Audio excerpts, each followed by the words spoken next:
Basically మీరు ఒక ఇంటర్వ్యూలో చెప్పినప్పుడు నేను విన్నాను, నాకుంది ఇంటెన్షన్ మమ్మీ కూడా పార్ట్నర్ ఉండడం లైఫ్లో, బికాస్ రేపొద్దున మీరు ఇంకో 5 years తర్వాత 10 years తర్వాత ఎప్పటికప్పుడు మీరు పెళ్లి చేసుకుంటారు.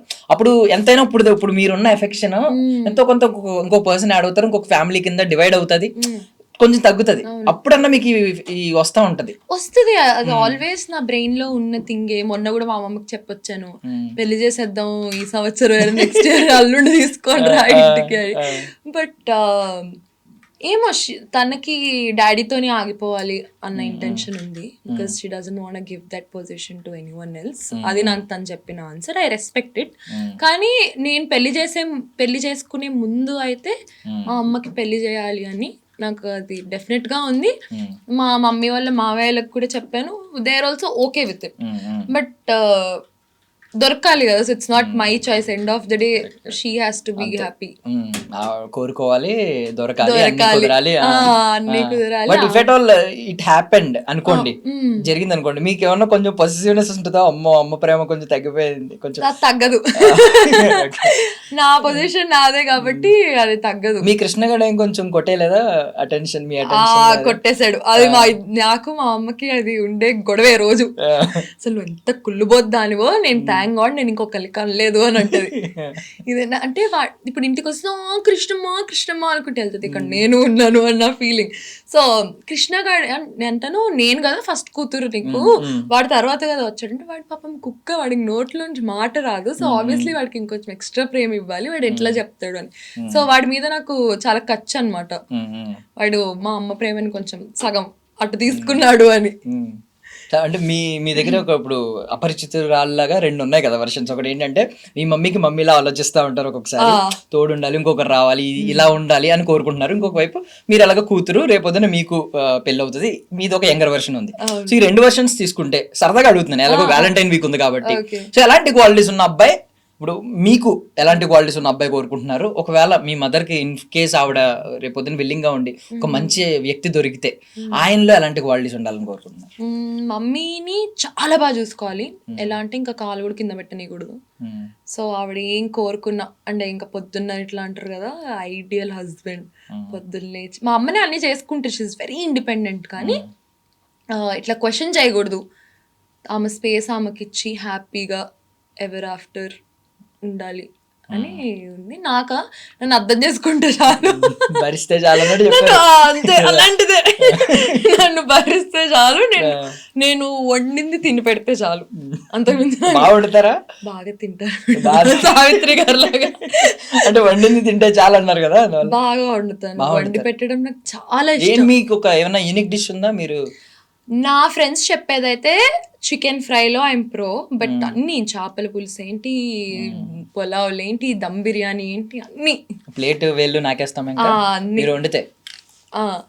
నిజం కాబట్టి మీకు ఒక రోజు వండి పెడతాం. సీరియస్లీ? ఓకే ఆన్ కెమెరా చెప్పారు, ఆఫ్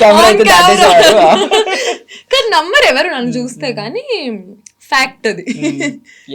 నేను ఒక డ్రెస్సింగ్ గురించి అడుగుతున్నాను మిమ్మల్ని, అబ్సీన్ కాదు, బట్ వాట్ కైండ్ ఆఫ్, అంటే మీరు దీన్ని ఏ యాంగిల్ లో చూస్తారు? అంటే ఒక స్టైల్ కోణంలో ఆలోచిస్తే ఏ యాంగిల్ లో చూస్తారండి? నేను మొన్న నేర్చుకున్నదా?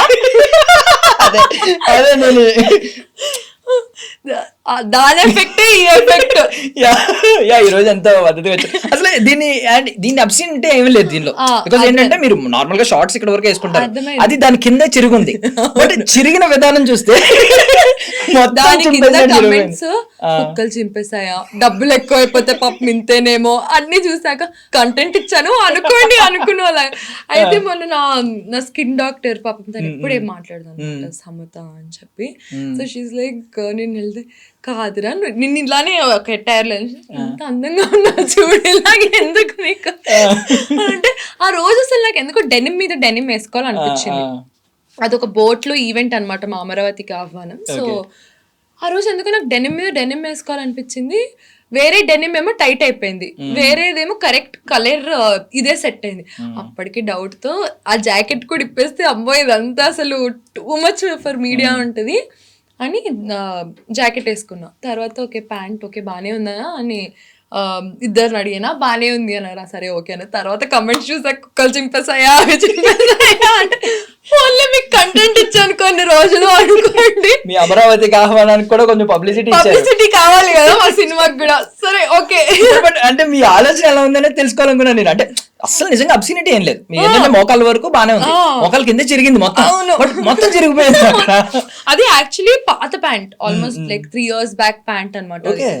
సో దానికి ఇవి ఉంటాయి, జీన్ టోన్ జీన్ థ్రెడ్స్ ఎట్లు ఉంటాయి. ఆ థ్రెడ్స్ అన్ని ఊడిపోయినాయి వాష్ చేసాక ఊడిపోయినాయి. అది అలా తయారైంది. ఇప్పుడు నేను వేసుకోకుండా ఉండొచ్చు కదా, కలర్ సెట్ అవ్వట్లేదు, అదే వేసుకొని వెళ్ళాను. కానీ సుప్రీత గారి దగ్గర నేర్చుకోవాల్సింది ఏంటంటే పాతవి కూడా మనం రీమోడలింగ్ చేసుకుని కొత్త మోడల్ అని చెప్పి వాడచ్చు. అది అంటే ఆ ప్యాంట్ డిజైన్ చేసినప్పుడు గుర్తుపట్టడేమో, అలాంటి ఒక ప్యాంట్ డిజైన్ చేస్తుంది. మీరు ఆదా చేసే ప్రయత్నంలో వచ్చిన క్రియేటివిటీ, దాన్ని వేరే ఎవరో డబ్బులు ఎక్కువే అనుకున్నారు, కానీ డబ్బులు ఎక్కువే కాదండి, డబ్బులు సేవ్ చేసే ప్రయత్నంలో. ఆ ప్రాసెస్ లో ఇంకొక జీన్స్ ప్యాంట్ కొనుక్కోవాలి. But very nice, very nice. Yeah, but ఈ డ్రెస్సింగ్ గురించే మాట్లాడుకుంటే ఇప్పుడు బయట వాళ్ళు ఇప్పుడు ఎప్పుడు ఎవరు డ్రెస్ వేసుకోకపోయినా కమెంట్లు అనేవి రకరకాలుగా పెడతా ఉంటారు. ఈవెన్ హేట్రెడ్ ఉంటది, లేదు వాడు కొంచెం సెక్షువల్ కమెంట్స్ పెట్టచ్చు, ఇన్ని చేయొచ్చు. బట్ లోపల ఉన్న వాళ్ళు అదే కమెంట్ చేస్తే అప్పుడు హర్టింగ్ గా ఉంటది. ఎందుకంటే లోపల ఉన్నవాడికి అన్ని తెలుసు. ఇప్పుడు మీరు గ్లామర్ ఫీల్డ్ లో ఉన్నారు, మీరు ఇదే డ్రెస్లు వేసుకోవాల్సి వస్తుంది, మీ క్యారెక్టర్ డిమాండ్ చేసినప్పుడు కొన్ని వేసుకోవాల్సి వస్తుంది, అగ్రిమెంట్స్ ఉంటాయి, అన్ని ఉంటాయి. సో ఈ గ్లామర్ ఫీల్డ్ లో ఉన్న వాళ్ళకి అటెన్షన్ కోసమో, లేదంటే వాళ్ళ ఇప్పుడు ఎవరైనా కెరియర్ గ్రోత్ కోరుకుంటారు, అన్నిటికీ అన్ని డ్రెస్సులు సెట్ అవ్వు. సో అలాంటప్పుడు వేసుకున్నప్పుడు లోపల ఉన్న వాళ్ళే మొన్న కమెంట్ చేశారు డ్రెస్సింగ్ సరిగ్గా వేసుకోండి అని. బిఫోర్ దట్ ఎవరైతే నెగిటివ్ కమెంట్స్ పెడుతున్నారో వాళ్ళని తిట్టిన సందర్భం కూడా లేదు. మీరు చూసారు, తిట్టి ఇలా చేతులు వేయడం ఏంటి, అసలు సిగ్గుందా, మీ ఇంట్లో ఆడవాళ్ళ మీద ఇలా చేతులు వేస్తే ఎవరైనా ఒప్పుకుంటారా, ఇలాంటి మాటలు కూడా మాట్లాడలేదు. విన్నారు కదా మీరు, ఇలాంటి మాటలు ఏం లేవు. డైరెక్ట్ ఇలాంటి మీరు సేఫ్ గా ఉండండి, డ్రెస్ సరిగ్గా వేసుకోండి అంటే డ్రెస్ సరిగ్గా వేసుకోండి, సేఫ్ గా ఉండండి, మీరు డ్రెస్ సరిగ్గా వస్తే బయట చేస్తారా, తప్పేం లేదు అన్నట్టు కొంచెం వచ్చింది. చాలా మంది అపోజ్ చేశారు. మీకేమనిపిస్తుంది ఇలా లోపల ఉన్న వాళ్ళు కూడా అర్థం చేసుకోకుండా ఇలా కమెంట్లు పెడుతుంటే ఏమనిపించింది? అది అర్థం చేసుకోవడమా అది సెకండరీ. కానీ ఇప్పుడు generally any women or any men, ఇప్పుడు మీరు ఈ ఇంటర్వ్యూకి అండర్వేర్ వేసుకొస్తే బాగోదు, ప్యాంటు షర్ట్ వేసుకోవాలి. ఆర్ మీరు ఒక ఫార్మల్ ఈవెంట్కి వెళ్తున్నప్పుడు ఫార్మల్స్ వేసుకొని వెళ్ళాలి. సో సేమ్ నేను కూడా అంతే. నేను ఇక్కడ షార్ట్ టీ షర్ట్ వేసుకొస్తే చాలా దరిద్రంగా ఉంటుంది. కానీ అదే నేను మొన్న నిఖిల్ది ఒకటి చేసి దానికి షార్ట్ టీ షర్ట్ వేసుకొని వెళ్ళాను. అది ఆ ఇంటర్వ్యూ పర్పస్ వేరు, ఈ ఇంటర్వ్యూ పర్పస్ వేరు. సో ఫస్ట్ ఆఫ్ ఆల్ ఎవరైనా కానీ దే షుడ్ నో ఎక్కడ ఎలాంటి ఎటైర్ వేసుకొని వెళ్తే ఎక్కడ ఎట్లా ఉంటే నీట్ గా ఉంటుంది. నేను పెళ్లికి షార్ట్ టీ షర్ట్ వేసుకెళ్తే బాగుంటుందా? సో అది మనం తెలుసుకున్న రోజు వాళ్ళు జడ్జ్ చేయడం మానేస్తారేమో అని నా ఫీలింగ్. సూపర్. అంటే నేను యాక్చువల్లీ మీ చైర్ లో కూర్చొని మాట్లాడాను, విన్నారు కదా మీరు. యాక్చువల్లీ మీకు ఒకవేళ ఎలాంటి హర్టింగ్స్ ఉంటాయి, బికాజ్ ఎందుకంటే ఒకవేళ మీరు అది ఆయన అన్న పదాలు తప్పై ఉండొచ్చు, బట్ మీనింగ్ డెఫినెట్లీ దాని నుంచి I think everybody should take it. ఎందుకంటే కొన్ని ఐఎమ్ నాట్ సపోర్టింగ్ ఈదర్ వేస్. నేను అన్నట్టు యూ షుడ్ నో ఎక్కడికి ఎలా వేసుకొని వెళ్తే అది మంచిది అని మనకు తెలిస్తే అప్పుడు ఇలాంటివి ఏమి ఉండవు కదా గొడవలు.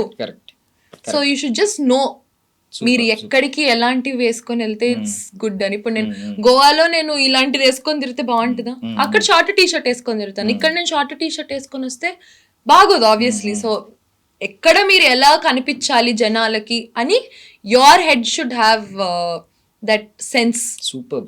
సుప్రీత గారి నుంచి నేను ఇది ఎక్స్పెక్ట్ చేయలేదు.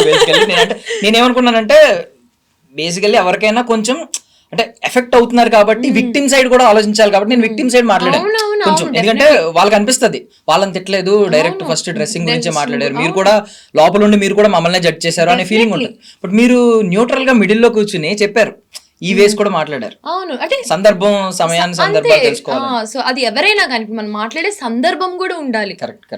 ఇప్పుడు నేను ఒక 10 మంది ముందు you can't just talk about a women ఎట్లా పడితే అట్లా. ఆర్ మెన్ అయినా ఉమెన్ అయినా ఈ రోజు మనం ఉన్న సొసైటీలో మెన్ గురించి కూడా అంతే వర్స్ట్ గా మాట్లాడుతున్నారు, వాళ్ళు అది వీళ్ళు ఇది అని చెప్పి. So we are living in a society like that. So మన పని మనం ఏదో చేసేసుకొని వెళ్ళిపోయి నీకు ఆ మెచ్యూరిటీ ఉంటే ఇలాంటివి ఏవి అవ్వవు. అది ఎప్పుడు ఎవరు ఎలా తెలుసుకుంటారో నాకు తెలియదు. చాలా బాగా చెప్పారు అసలు, సూపర్.